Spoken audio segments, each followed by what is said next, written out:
Okay. Hello, everyone. Welcome to Osquery Office Hours. Here in Massachusetts, it's a gray but depressingly warm day for December. So here we go. I hope people are had a good Thanksgiving, US based, and are coming into a good December. And welcome.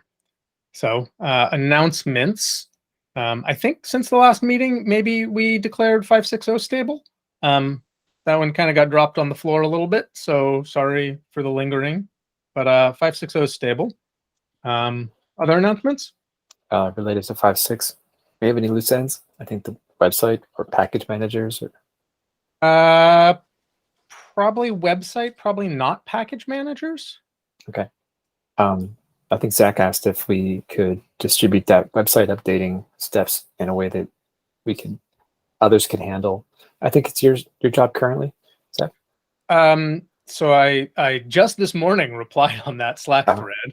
Okay. There's actually an Osquery issue that describes it because it should be automatable by now. So a sufficiently motivated person could automate it. But the simple answer is that there's a tool in the Osquery website repo, and you can run it. And you probably have to reverse engineer what its arguments are, but if you get it wrong, it'll tell you. And it'll modify your checkout, and then you can push it up as a PR. And also requires Ruby. It uses Ruby, but it should only be using standard Ruby things, so it shouldn't be like a weird mess of gem nonsense. It should all just be standard library. I felt kind of bad writing it in Ruby because I'm not sure anyone else here writes Ruby code, but I needed to get it done real fast one day. If anyone does pick up automation, I think there's probably very little in that script that needs to survive. It was just there to kind of bridge a gap. And so the person who runs that script doesn't need any special access. They can just PR it, and then it's only the person who actually does the website deploy that needs to do that. Yeah. Okay. I mean, just to remind people, I think I left that script pretty clear to read. So the website, there are 2 things on the website that need to be updated. Maybe 3. I don't know. It doesn't matter. One of them is we need to update the schema.json, right? So the new release will have a new schema file, and that gets uploaded. And I forget if that thing generates the schema or if the schema is currently being generated by the builds.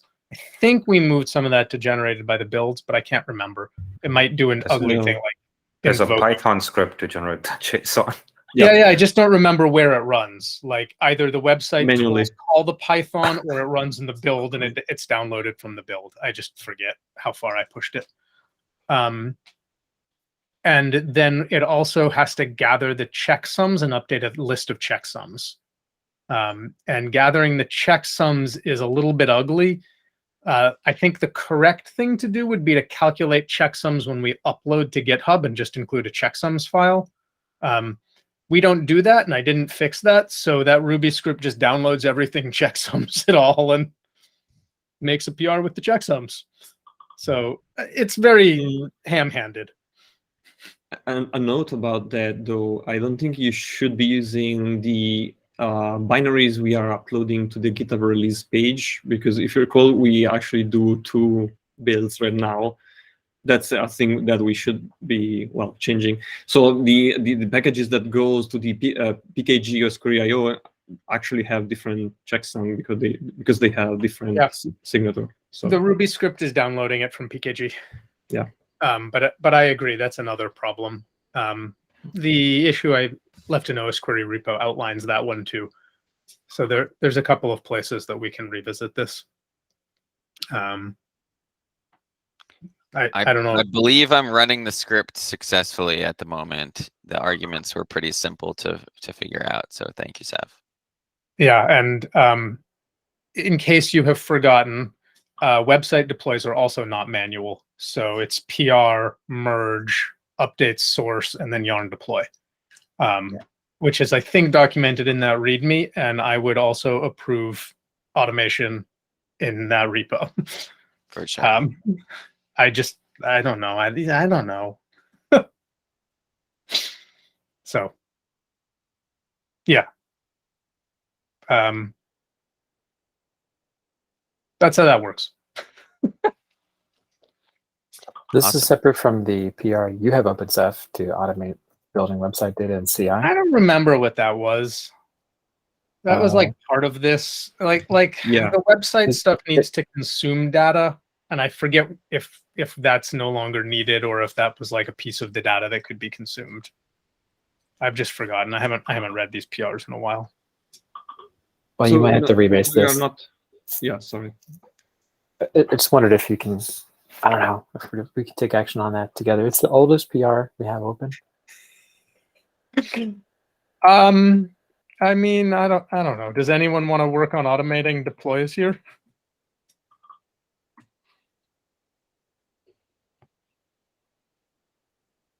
Yeah, maybe I'll pick it up, but like, don't hold your breath for me. We could also just close the PR. Yeah, and it's not too bad what needs to be done. No. I think the biggest issue is we need to document it in a central place where people know how to find those docs. The script is documented.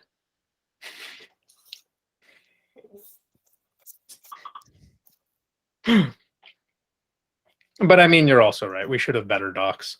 I guess I'm leery of documenting process that we want to change. I'm more interested in docking like what is the overall flow of how stuff goes. Maybe I should try and write up the flow because I feel like we have 3 repositories and countless GitHub jobs. So there's probably space to document. Let me take a note to myself to document that. 4 repos counting the website one. 4. I forgot packaging, didn't I? Yeah. Yeah. Packaging, code sign, Osquery. Forgot packaging.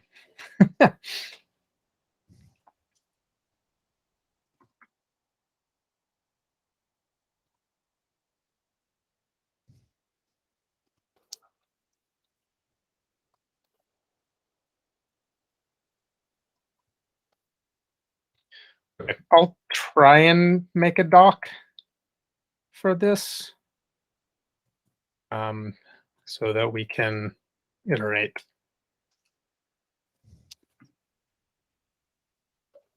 And pull request is now up for the 5.6.0 release on the website. Cool. Thank you, Zach. Nice.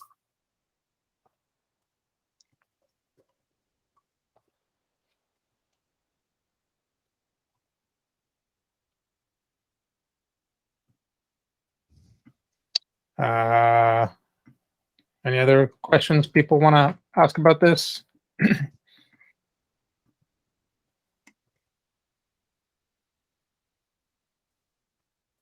If not, any other announcements? I see one of my coworkers here. So CJ works for Collide, and CJ, this is office hours. There's a mix of people here. Looks like everyone either works for Trail of Bits or Fleet DM or Collide. Hey, everybody. Also, Zach, your face is frozen. There you go. Am I back? Yep. Thank you. But it was frozen like in, you were thinking. So not like mid yawn or something. All right. Usually it catches me, doing something silly. Okay. So next standing agenda item is questions, issues, PRs. People want to discuss anything that they didn't feel like merited a, full agenda item. If so, now's a chance.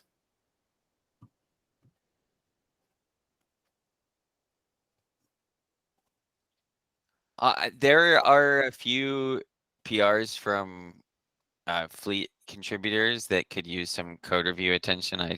I tried bringing them to the code review channel. It's possible I could do review on them, or we could internally do some review, but I know there are folks here who are better suited to do some of the reviews or who engaged in the review already and have questions that we were looking to get addressed. So looking at you specifically, Steph and Stefano, if you could possibly take a look at those, it'd be awesome. If not, like we'll look at them more ourselves and get it done. But just let us know whether you think whether you'd like to participate. Can you remind me which one you're waiting on me on? Maybe Toast is reminding me. Oh yeah, and on a similar note, I did add Toasts. I don't know if that's been helpful. I don't know if folks on the call have noticed that on your Slack yet. Seth, it's 7655. We're looking for you, and Stefano 7751 and 7712.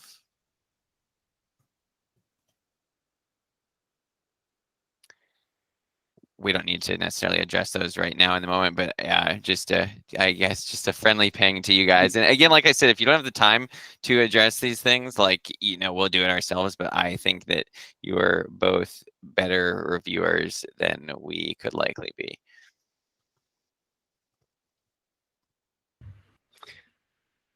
Yeah, for me, the problem is a bit time. Yeah, apparently. I'll see. Yeah, I'll see in the weekend. Maybe I can have a closer look. Okay, yeah, and Stefano, like if you're totally slammed, I don't want you to have to spend your whole weekend doing code reviews. Like we can get these done as well, and maybe you could just take a quick look or something like that. When we've talked about some of this in the past, one of the things we've kind of muttered about is that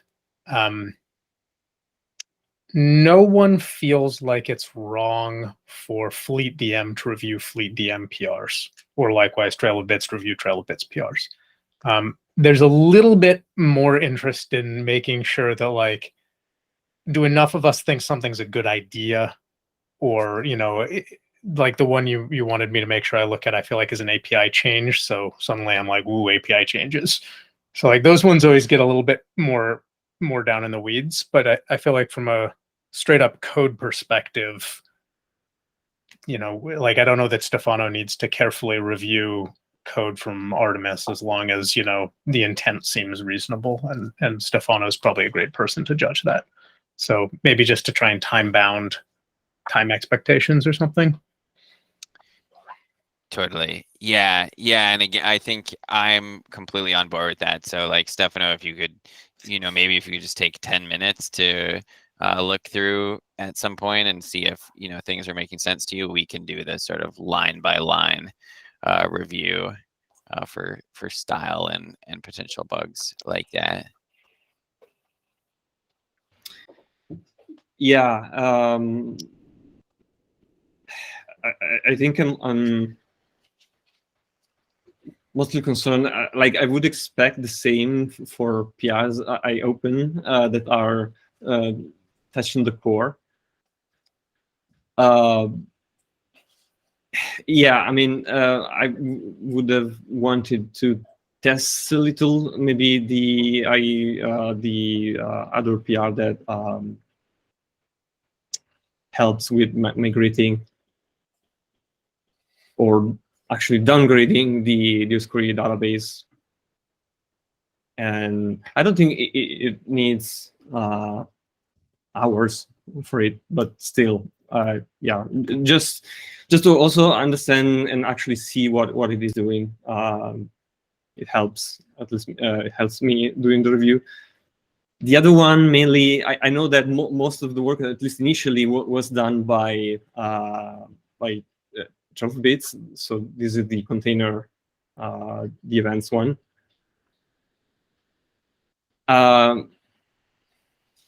Yeah, it's just that I think that it wasn't like the state that it was not still ready to be to be released. And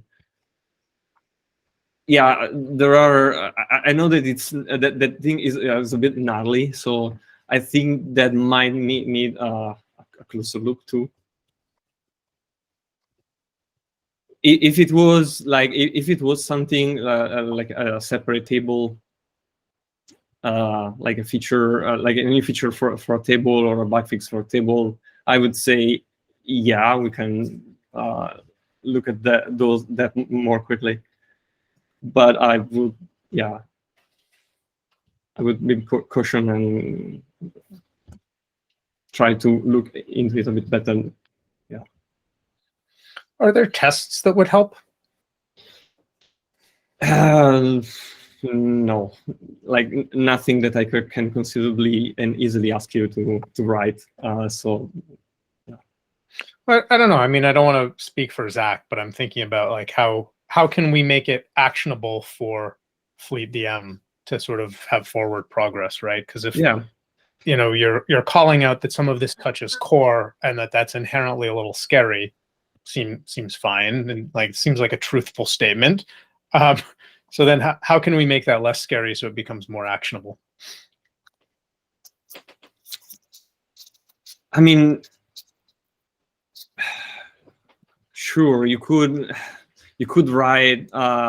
It's that we don't currently. I don't think at least we currently have that kind of framework. I mean, you have to do migrate. Basically, you have to create migration.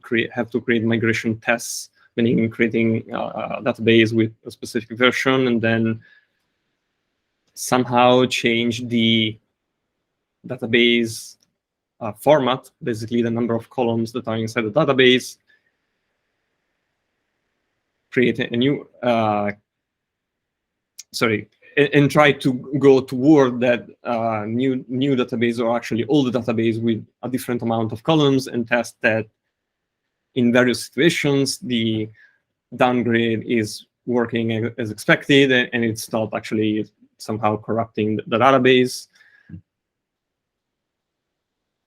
I know myself that that's not necessarily an easy task to do with the current interfaces we have. Like it's easier, unfortunately, it's easier to do it by hand, basically. In a test context, though, do we need to use the current interfaces, or can we use sort of some jankier thing, or even just check in a weird like can we shortcut this a little bit? You know. The problem is understanding if something went bad or not. Like if we are doing this totally externally without a certain understanding of what's happening and the ability to look into the format, etc.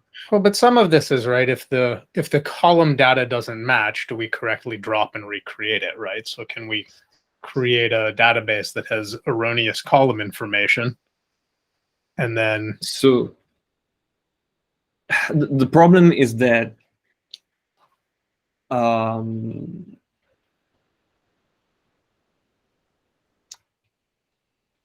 so the problem is that if it happens that data that is on a column gets somehow moved onto another column, and yes, it's like it's difficult right now to have or close to impossible to have that kind of understanding unless you are looking at the data and you clearly see that it has been moved or something else happened.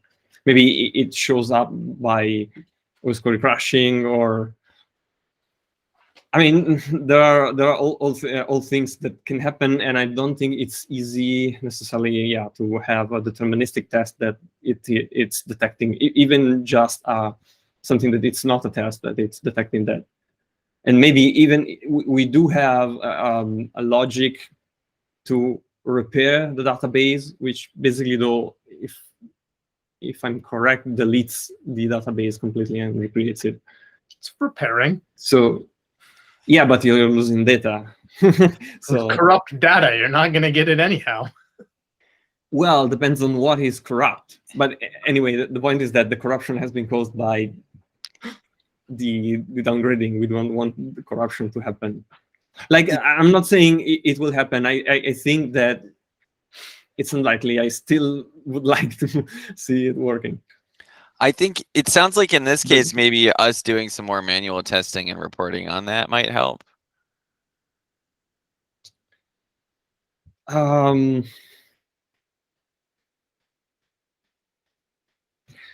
I haven't looked at what, to be fair, I haven't looked at what tests or reporting has been done right now. Zach, I beyond- wonder if you can create a set of test instructions. Launch this version, do this, then launch this version, see crash, then launch this PR, see fix, right? That might Yeah. just reduce overhead for someone else. Yeah. Maybe a different question, though, for Stefano or for anyone else buried in core. Are there is there something we could do to make these systems more testable? Like what would it mean to have a more testable core and RocksDB and interfaces there? And I don't know. I don't write that code. Well, yeah, I mean, it's a matter of, first of all, we kind of have to create, like, it's difficult. We have to create like a schema, an understanding of what the format should be. It's kind of there, but it is sparse throughout the logic of Osquery. So how we use the DB is the schema, basically.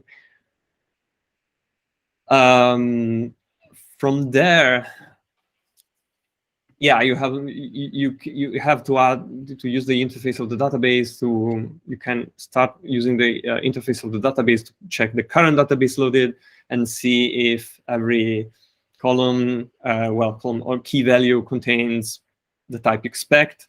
Or yeah, you can do also kind of tests. You're able to, depending on the data that specific key is holding. But then you need also something more external, and so maybe a Python script and some way to determine if a problem has happened or not, and probably that is logging, but then the logging has to be accessible some way from the Python script. But anyway, logging, so that, for instance, again, if corruption happens when you start Osquery with a specific database, you get a message through the logs. The Python script is able to see that and maybe fail the test. But yeah, currently there's no framework to be so deterministic about something wrong happened from externally, especially. So we have some Python tests for Osquery, but their ability to understand and to differentiate various issues is pretty low. I mean, part of that is expected, but yeah, I don't have right now necessarily an idea, but we should have like a special debug mode or something like that maybe outputs more. More information from the process on what's happening and all the errors. Great part of the issue is also that we have many places in Osquery where we happily ignore errors, and meaning that they do not even get logged. So yeah, unfortunately, it's a bit. It's not concentrated on a single thing, unfortunately. But yeah, right now this is what comes to my mind.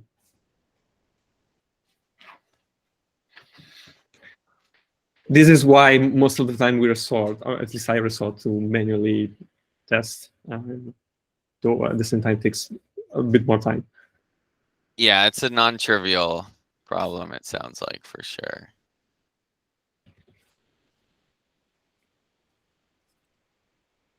Well, it sounds to me like we can and should do more on our end to try to make things easier and build confidence here, and then maybe we'll be able to go forward with merging on our own, or maybe we'll be able to make it easy enough for Stefano to get comfortable.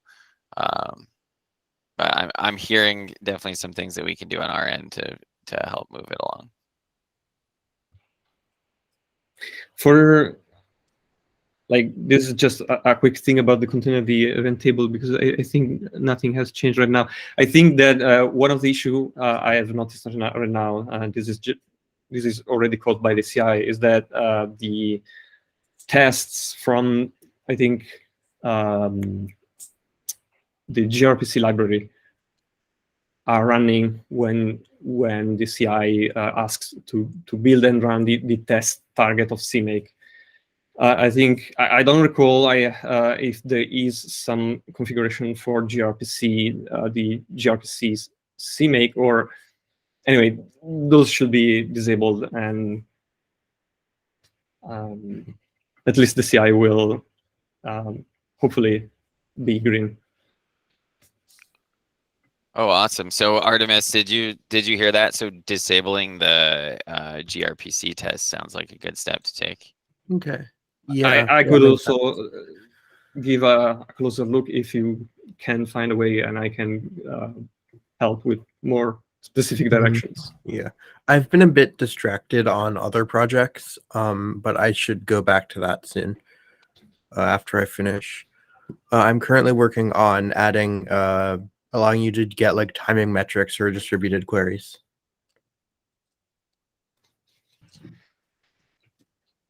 If I remember right, that's been a thing we've always wanted. I feel like we got weirdly hung up on, well, what do we call them? Like, what do you index that? I guess you do it off the name, or I don't remember what Yeah, we did do. I was just gonna index them off the name. Brilliant.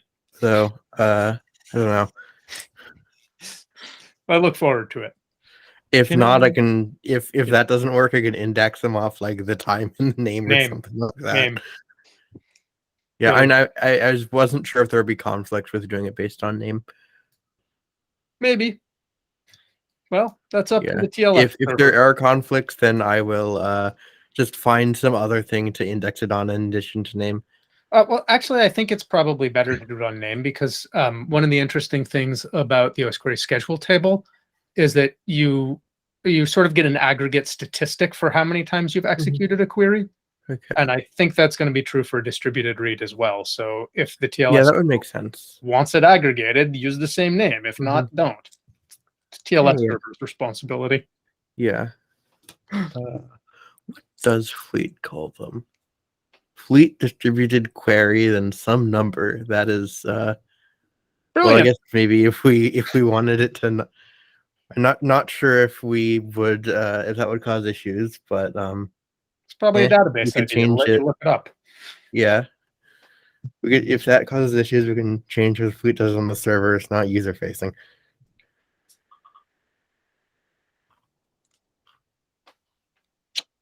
Well, on to agenda items, I guess. Someone wrote something about helping users in Slack. Well, that was me. And I wrote there, I'm as guilty as anyone, but lately I noticed, and this is non-judgmental, just an observation, that we have many channels where people have joined, asked a question, and then just not received any response. So I wonder if there's anyone who can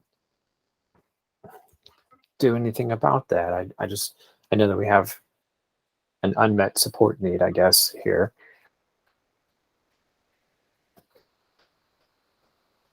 Many people do get answers. Mike, are the people who are not getting answers, is it because they're asking harder questions, or does it seem to be just kind of random?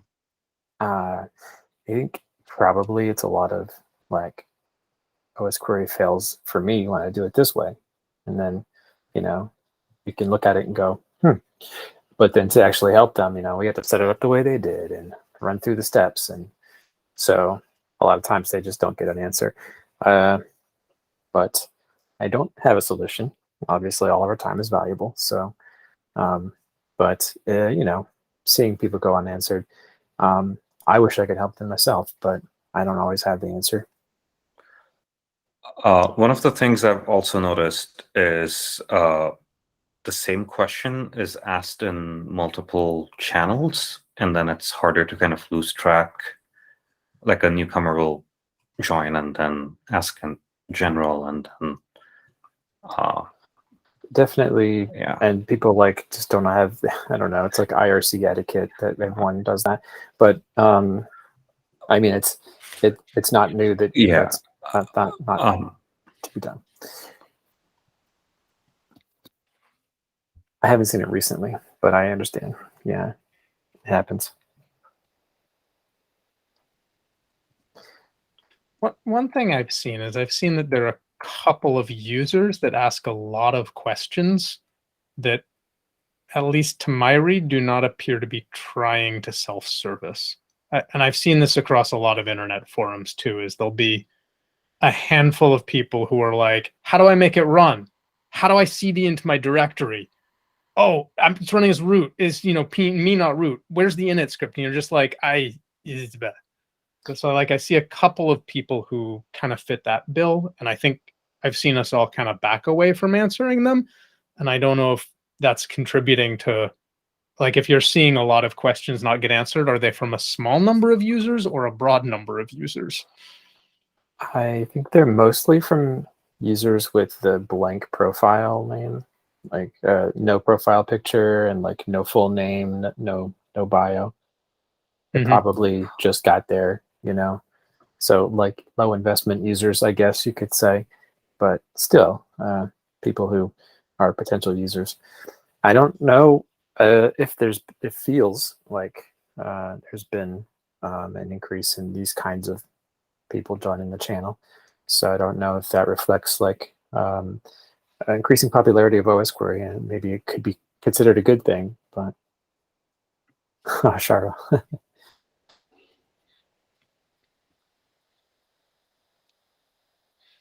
Yeah, I don't think there's an easy answer other than just slowly grow the community into more people who are willing to answer questions. I go through phases personally. Some days I'm kind of happy to jump in, and other days I'm like, no. Yeah.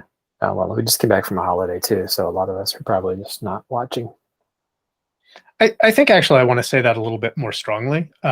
For myself, I am trying to back away from answering questions because I don't have as much patience to do it anymore. There's only so many times I'm up for answering sort of the same feeling questions.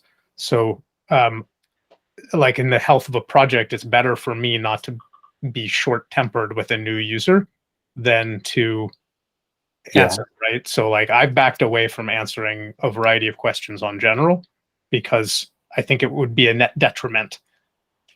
And I think probably everyone goes through those phases themselves, right? Of being excited to jump in and then just kind of being like, I've answered this 100 times in the last year, right? So you back away a little bit. And I think that's inherent in a community, and I don't have an answer. And Yeah. it seems like an FAQ could help with some of that explanation every time. Like if you could just link someone to it, or if someone could find it on their own, but I'm not sure if we already have something like that. I definitely agree with Artemis. I think the problem is like, I feel like I know it's totally a lot of work to do, but the wiki itself, it's not exactly structured. It's not always easily searchable, let's say. And yes, definitely having an FAQ or troubleshooting page with the common requests would help. I think that so the problem with the wiki is that it's a bit too much mixed with like tutorial, guide, and reference. I think we should, and there are also many pages that duplicate parts of like explaining some of the flags. I think it would be worth to, obviously we have to find the time, but to separate it in like a part that is more like a reference, which really compact and only like, for instance, the list of all flags and their brief explanation, or again some kind of brief explanation on logger plugin functionality, and that we have the TLS, the Kinesis, and they do this, but no explanation or almost no explanation on how to set it up. And then we have another part where you have a guide, a tutorial, where you can then reference, like link those other steps, and you can mention, you can show various workflows of doing things with Osquery. But on the shorter the term, yeah, the FAQ probably. Yeah. Where do you think an FAQ, like, so, but FAQ is an interesting thought. And Stefano, you're talking about the docs kind of being a muddle of different audiences, not clearly differentiated. And if I think of those together, I wonder if there are more platforms we should be using, right? Because we don't, you know, if the thing you think about as a wiki is, the thing we have that sometimes we call a wiki is really just a doc set that is checked into Git and manifest on read the docs. So we don't maintain a wiki in the sense of something that people can edit in a browser as end users. Whether or not that matters, I don't know. And I wonder if, like, one part here is our Slack instance is a little bit oriented around as being a developer community. Like, we don't have people doing paid support over it. So are there better technologies to support users interacting directly more with each other, more with Google, Stack Overflow, for example? So, like, if we created a FAQ or thought about our docs, are there other platforms or organizational systems we should bring in that become more accessible and sort of growing, right? I feel like Stack Overflow, like when someone asks a question in Slack and they get a good answer, it will be lost, right? Like, you can't easily find that. If you get your keywords just right, you'll find it on the Linen instance, but like, that's kind of a long shot, right? Whereas Stack Overflow, their mission in life is to surface information like this. So it's almost, I wanted to help people on Stack Exchange, but I never asked the questions, and I don't know, satisfied the requirement to be able to answer them. You have to ask, like, what number of questions before they allow you to answer? Yeah, you need some Stack Exchange karma points before you're allowed to kind of. Yeah, but you only get them by asking questions, which is unfortunate. are they the because all same questions karma I points? have are answered? Are they the same karma points they based all of the badging off of? I think so. So at least it used to be the case that every time you opened an account on another Substack exchange, you'd get some chunk A of new karma badge. points.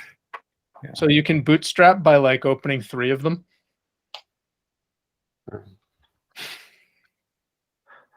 Okay. I don't know if that's still true. It's worth trying. But yeah.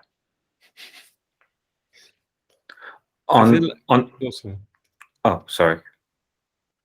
No, Sorry. go ahead. Go ahead. No, go ahead. Sorry. On the documentation thing, I wonder if, like, having a recurring low-hanging fruit, like recurring agenda item would help. Like, hey, 10 minutes, like, what can we improve about documentation this office hours, kind of a thing, to kind of get the ball rolling. You Even mean just incrementally improving the documentation? Yeah, or at least, like, we discussed it this office hours, but we kind of want to continually bring this up so that it's at the back of our heads, because otherwise we'll forget. And let's assume that the documentation is good enough currently for developers. Let's just focus on the third of it, I guess, that is for users. And maybe if there are some, if we could start an issue with suggestions, then someone like me or someone can go and make the edits.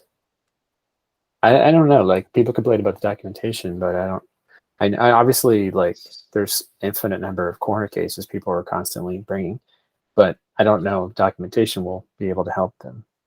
I think so. It's not so. Sure, adding cases on the wiki would be good. It's more, again, the searchability. The problem. So normally I do answer on Slack and people make the same question, but it's like, it's difficult for me to link quite precisely where that thing is explained. More often than not, there is a lot of explanation around that doesn't pertain to what they are looking And that's why I was proposing having something that is like two separate things, which one is more kind of a reference, which I know you kind of have, for some of them, you kind of have like flags. You have the help for the binary itself, which is actually the correct truth if they are looking into a specific version of Osquery. But anyway, apart that is a reference, that so we'll only have a list of like flags and their very brief explanation. And then you have the more, the longer tutorial guide, where, for instance, here one example of how you can do a deployment with Osquery where your logs go to Kinesis. We already have things like that, or we have longer explanation, for instance, on the eventing system, but we don't have a page, that gives a short summary or what are all the, even only all the words we throw around: event expiration, event optimization, things Okay. like that. Like a glossary. Yeah.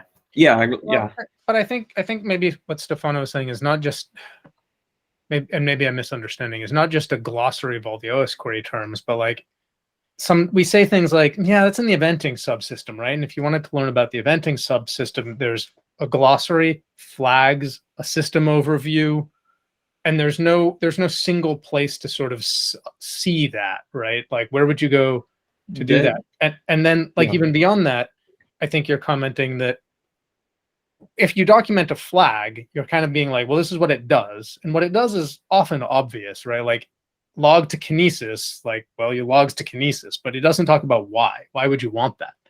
So it's like any code discussion about code comments, right? Of like, okay, I see this deletes an item from the array, but why are you doing that?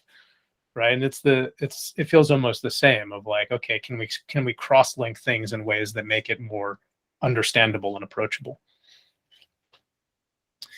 It's also, exactly. It's also very scattered sometimes, the explanation for something. Like if you want to have a full view on, now I think I'm sort of inventing, but like, let's say the differential or the snapshot.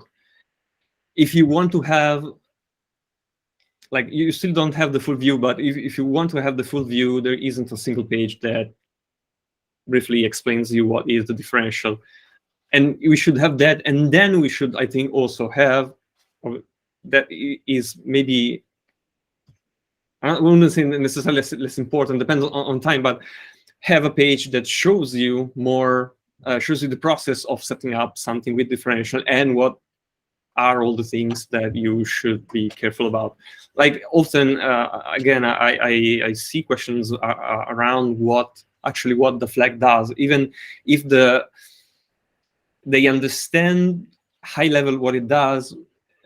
Often what it actually does, it's not explained. For instance, the event expiry. Event expiry, it's just a number. Yes, it expires events after that amount of time, but no, that's totally false. And actually, this is a specific case, but what we have right now on the wiki is wrong. And how actually it works, that logic is much more complex than that. And so I would see like a page that explains how it works, so more on the technical side, but still there are people that want to know, don't want necessarily to know exactly how to use it, but want to know how it works. And then you can have, again, the guide, the tutorial saying, if you are trying to query and join these two evented tables together, you should be setting this value of event expiry because da da da da da da. Are there projects of similar scope that have documentations that people like?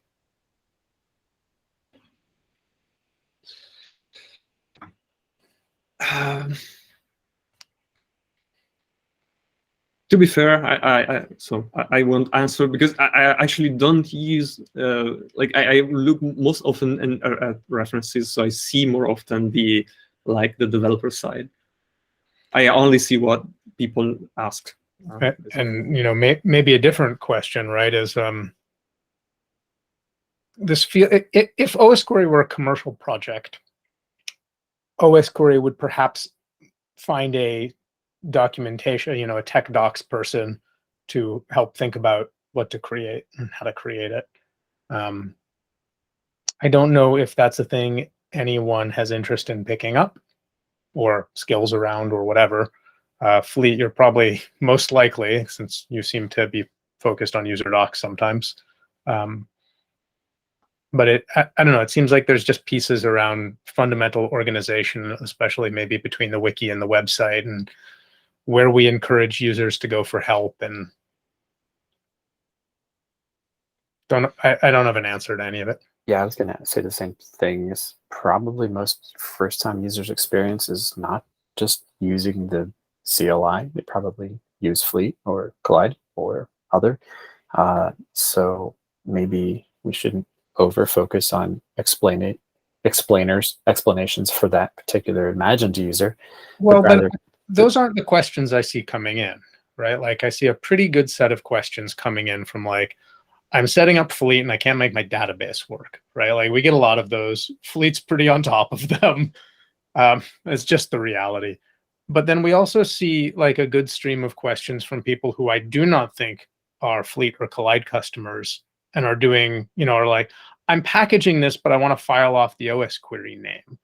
Or I'm packaging this, but I want to include an extension or change the init script. Or I'm trying to run a build in kind of an unusual environment because I'm doing something interesting and it doesn't work. Like we see the streams of those are the ones I see not getting answered. And a lot of the time they feel a little bit like someone trying to make a custom Osquery build for an MSP somewhere. I mean, yeah. I'm Well, guessing.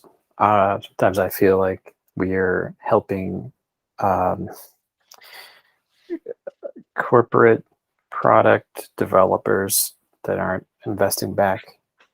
They're developing a product on top of ours. Yeah, but some of them feel like you know, like Carbon Black shows up occasionally to ask a question and maybe to contribute, right? Or maybe not. But like Carbon Black doesn't feel the same mostly. But we get people who, you know, have no clear identity, are like, I'm trying to build Osquery. And the vibe I get is just that either they're, you know, working, they don't seem to be US or Europe based. I can't tell if they're contractors or, you know, working for a company based some, you know, handling local users in China or India or somewhere, you know. And I just have no idea. And I'm just, well, so we're against having any kind of telemetry in Osquery to tell us anything about our users' use cases and most popular tables or anything. But if we were okay with it, we could ask why more often when people ask us, hey, I'm trying to do this, and we could simply, you know, and absolutely politely say, well, why do you do this, or why did you want to do this? I don't know if that would challenge. I mean, it would feel confrontational to some, but we do legitimately want to know. I can tell you, I'm certainly not opposed to asking. Like, I think that asking people for what they're trying to do is very different from including telemetry. And I think you can do it in a polite way. Like interactions I've had across several things is sort of to say, well, that's an interesting way of doing it. And, you know, the usual way in Osquery is to do X. Can you talk more about your use case or your need, right? And people will either be like, oh, I didn't know about X. So they'll be like, I'm doing this crazy thing. Here's why. So, you know, it's interesting. Yeah, but like we're not going to survey our users, but this is something we could do. And we would like to know them more instead of just being 8 character handles with no profile photo. Like, who are they? Why do they do this? Maybe we can get to know their use cases and maybe predict and anticipate what to document. Some of them, like I've seen, is also sometimes universities or otherwise would like have like a week or something like, hey, you know, and then I see like a bunch of interns or students kind of trying to do CMake stuff or like basic system administration stuff. But I do see a peak during like summer where we have more of those, or during some long holidays or something. Yeah, there is the occasional, I'm using Osquery for my thesis. How do I question that pops up? Yeah. I wouldn't suggest adding too much around the the development side. Like it's fine that the wiki only shows our own usage and some example for like custom packages, because I mean, in the end, sometimes we are, I mean, I know how to do that, but I would expect that, again, here, sometimes maybe there is a customer that asks to do that and being able to refer to the wiki. But could be useful. But yeah, beyond that, I wouldn't go too far. I would, and even, also I would mostly focus on using Osquery itself and its flag and its deployment. And even then, I would, like, exactly because we don't, like, we are volunteer, we don't necessarily need to solve everyone problem. I think we at least can have like the very basic deployment things, just to understand how everything works together, basically. And then the reference I was mentioning about, because there are things, there are flags, there are some concept that even if you, again, see the name, you don't know how exactly it is implemented, and that's useful to know.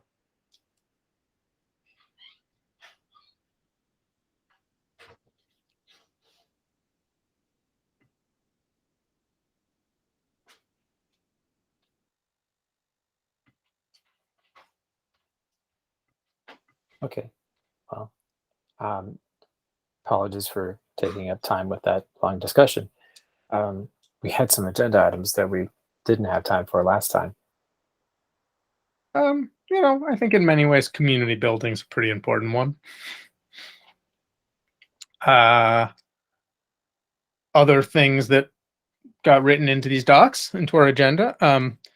There was a Slack user wondering about how to troubleshoot logger maximum exceeded. That was actually, I answered them in general. That was cross-posted. Okay, we don't. And they were able to resolve the issue. So. Yeah. Question about Yara events, Charvel. Yeah, so I've been having trouble triggering Yara events, wondering if something's broken or if anyone recently has gotten it working. I know it depends on FIM, and FIM works just fine, so maybe I'm missing something, but if anyone has quick answers, otherwise, yeah, I can dig in later. I don't know, but I would look at the fact that there are, it doesn't work well with file events enabled. Basically, at least as far as I recall, it, and maybe I'm wrong, there are issues, I can link them to you later. I think one of the two is eating away the events. Got it. So yeah, okay, yeah. that would explain it. Yeah. Is this like two consumers inside Osquery, or is this like the audit D consumer issue? Yeah, kind of like I notify. Yeah. I know I've looked into the past, but I didn't wrote what I found. I think there is a problem somewhere around the should fire implementation of one of the two tables, which incorrectly decide. Either the other table somehow removes consumes the visibility, consumes that event, and it shouldn't. Or yeah. Okay, cool. That's great. Thank you. If you go digging too much in there, there was a request to add PID with namespace to the ARA tables too. But you could not make your PR bigger. Next agenda item was a question about a 5.7.0 release. I'm good with cutting one. So yeah, I would ask both things. So on the 570 and 561. So we have a customer that is badly affected by a couple of bugs in the AWS logic, which mainly affect when the STS credentials. So they are sometimes unable to have Osquery authenticate with AWS, and then for many hours unable to send logs through Kinesis. Oh, let me shortcut this slightly. Yeah. I'm amenable to cutting a 561 release if you want to do the cherry picking. Yeah. I'm also amenable to just cutting a 570 today, and whatever. Yeah, I think the question is probably they are waiting for the stable. Well, not probably. They are waiting for a stable release. So the question is, which one will get there faster? If there is one that will get there faster.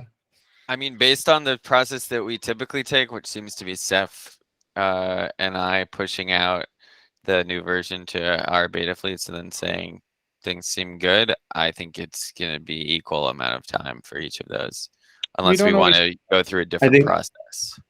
We don't always bother testing the minor point releases. Depends a little bit. There are also not many things in there since 5.6. There's 18 PRs have merged. They're like docs fixing typos. So what? Yeah. Every PR is a PR. Yeah. Yeah, so kind of the suggestion and the difference was that maybe doing a release like 561 with cherry pick commit would take less time to mark it stable due to only having a couple of fixes on top of something we already tested. I would just cut 570, but I'd approve a 561 if you cherry picked it. Anyone have any PRs holding? Like, should I just cut a 570 on this phone call right now?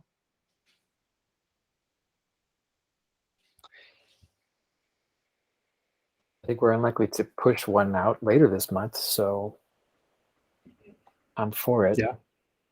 Yeah. Oh, hey, Stefano, you've got to ignore that. This is a CVE on standard. Yeah, but to be fair, we can remove it. It's just an ignored. Yeah, I've approved it. Like I started doing that, but I actually stopped reviewing them. I wanted to create all the PRs for the one we have open. Oh, okay. Mike, is the crashes table likely to merge soon? If I want to do it right, I should put it off until next week. So I guess not. Sounds like not.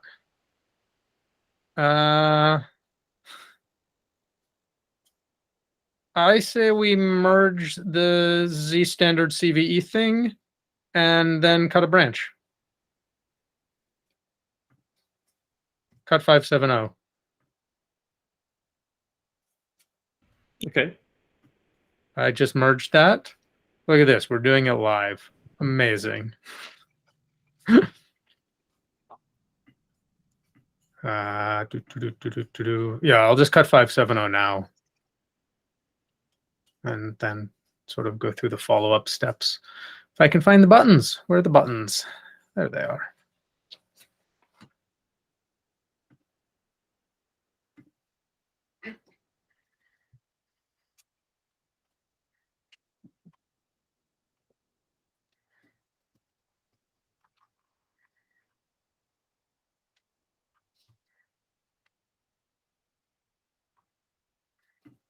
Okay, there's a draft 570. We'll let the builds do their build things. Thanks for asking.